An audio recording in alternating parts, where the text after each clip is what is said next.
Book of Second Corinthians chapter 12. It is not expedient for me doubtless to glory. I will come to visions and revelations of the Lord. I knew a man in Christ above 14 years ago, whether in the body I cannot tell, or whether out of the body I cannot tell, God knoweth. Such an one caught up to the third heaven. And I knew such a man, whether in the body or out of the body, I cannot tell, God knoweth, how that he was caught up into paradise, and heard unspeakable words, which it is not lawful for a man to utter. Of such an one will I glory, yet of myself I will not glory, but in mine infirmities.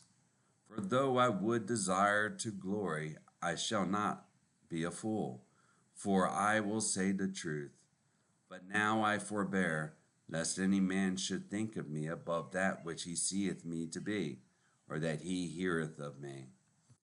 And lest I should be exalted above measure through the abundance of the revelations, there was given to me a thorn in the flesh, the messenger of Satan, to buffet me, lest I should be exalted above measure. For this thing I besought the Lord thrice, that it might depart from me. And he said unto me, My grace is sufficient for thee, for my strength is made perfect in weakness.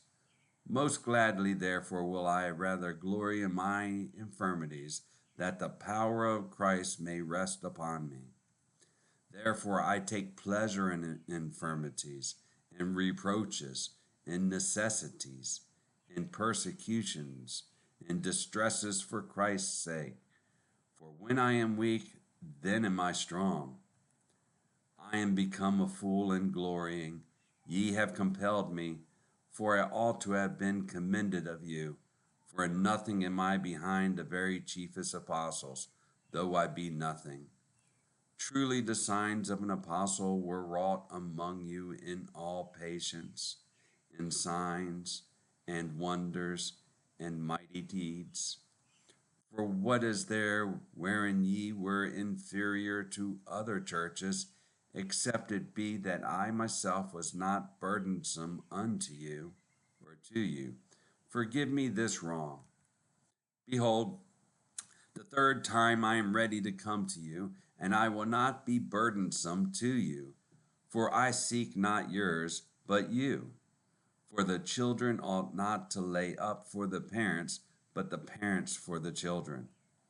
For I will very gladly spend and be spent for you, though the more I abundantly I love you, the less I be loved. But be it so, I did not burden you. Nevertheless, being crafty, I caught you with guile. Did I make a gain of you by any of them whom I sent unto you? I desired Titus, and with him I sent a brother. Did Titus make a gain of you? Walked we not in the same spirit? Walked we not in the same steps? Again, think ye that we excuse ourselves unto you?